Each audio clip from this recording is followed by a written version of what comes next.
वर्धनेश्वर महादेव हो जाएंगे। अगर आप उनको पीपल के नीचे बना दो तो वो पिपलेश्वर महादेव हो जाएंगे। राम ने बनाया तो वो रामेश्वर हो गए। अगर आप उनको नदी के किनारे बना दो तो वो नदेश्वर महादेव हो जाएंगे। यानी जिसने बनाया उसको प्रसिद्ध कर देते हैं और जिस स्थान को बनाया उस स्थान को सिद्ध कर देते हैं। वो अपने पास कुछ रखते नहीं है सिर्फ दो शब्दों के अलावा, रा और माँ के अलावा। तो ऐसे हैं। तो कैसे हैं? बोले विशेष है, अशेष है, प्रशेष है, विशेष है। जो उनको जैसा था ले उसके जैसा भेष है। वह नेत्र सूर्य देवता का चंद्रमा का भाल है। विलय दिवे प्रलय विदे काल महाकाल है। उसी के नाम तो हो गए जो उनके साथ हो लिया और वहीं पे हो गए हैं वे जहाँ सुना शिवय शिवम डमट डमट डमट डमरू कह रहा शिवय शिवम शिवय शिवम।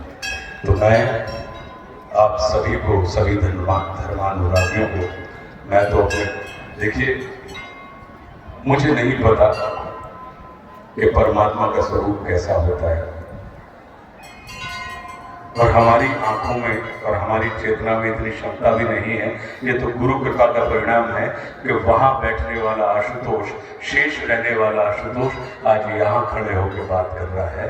तो मुझे नहीं पता, तो मैंने परमात्मा को नहीं देखा, मैंने तो अपने गुरुदेव भगवान परम पूज्य दत्ता जी को देखा हुआ है। और मेरा अखंड विश्वास है इस बात में कि गुरु परमात्मा का साकार स्वरूप गुरु होते हैं और गुरु का निराकार स्वरूप परमात्मा हो जाते हैं। क्योंकि परमात्मा जानते हैं कि हमारी और आंखें जो हैं वो चर्म चक्षु हैं, वो उनके दिव्य दर्शनों को नहीं कर पाएंगे। तो चर्म चक्षुओं से दिखाई देने वाला रूप क्या है? बोले ये रूप है। तो इस रूप में हमें, जिस रूप को हम पहचानते हैं उसी रूप में हमें आना पड़ेगा। तो जब भी उनकी इच्छा होती है तो वो गुरु के रूप में अपने शिष्यों के सामने प्रकट हो जाते हैं। और जब भी वो अपने उस परम तत्व के उसमें जाते हैं तो गुरु जब निराकार होते हैं तो वो परमात्मा हो जाते हैं और परमात्मा जब साकार होता है तो गुरु हो जाता है। तो हम उन्हीं गुरुदेव भगवान से प्रार्थना करते हैं कि आपके जीवन में आपके जितने भी शिव संकल्प हैं, और आप विश्वास करना ये ट्राइड एंड टेस्टेड बात बोल रहा हूँ, मैं कोई भी सैद्धांतिक बात नहीं बोल रहा हूँ।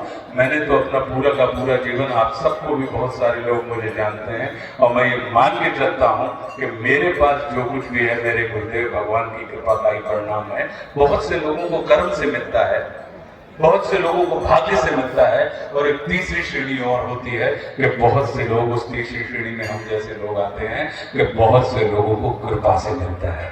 तो हम इतने पुरुषार्थी आदमी नहीं हैं, हम इतने भाग्यशाली आदमी भी नहीं हैं, लेकिन ये तय है कि हम परम सौभाग्यशाली आदमी हैं क्योंकि परम समर्थ गुरु की कृपा क्षेत्र के दायरे में हम रहे हैं, कृपा क्षेत्र में हम रहे हैं और उनकी कृपा हमारे ऊपर रही है। तो मैं तो इस कृपा की शक्ति में अखंड विश्वास करता हूँ। एक और कृपा से चूंकि निकल के आया कि कृपा की शक्ति में मैं ये कह सकता हूँ कि मेरा अपना अनुभव है कि कृपा में निश्चित रूप से आप विश्वास करिए।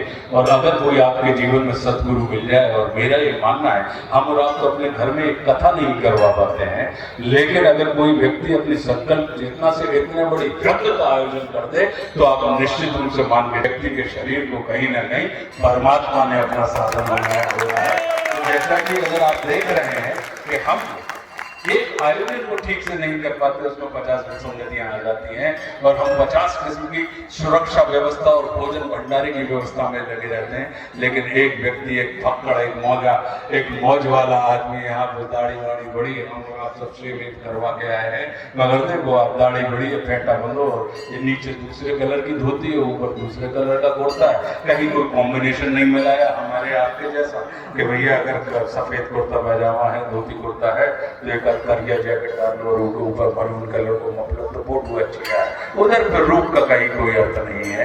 तो ऐसे व्यक्ति के माध्यम से अगर कोई चीज हो रही है तो ये आप मान के चलना कि परमात्मा ने, देवादिदेव महादेव ने, मर्यादा पुरुषोत्तम श्री राम ने, लीला पुरुषोत्तम ने कहीं ना कहीं अपना साधन आपको बनाया है और वो आपके चित्त को, आपके चिंतन को और आपके चरित्र को बहुत अच्छे से समझ रहे हैं। तो मेरा तो अपना ये मानना है, क्योंकि देखिए जब मर्यादा पुरुषोत्तम श्री राम रावण का निस्तार करने के लिए समुद्र के किनारे पर खड़े हैं,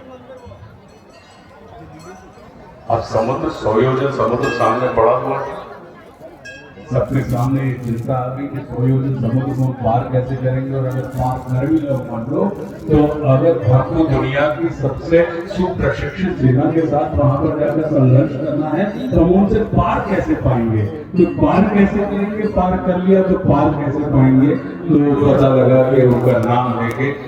अगर आपको हमारा ये वीडियो पसंद आया हो तो इसे लाइक और शेयर जरूर करें, और हाँ, हमें सब्सक्राइब और फॉलो करना ना भूलें ताकि आप देश और दुनिया की कोई खबर मिस ना करें।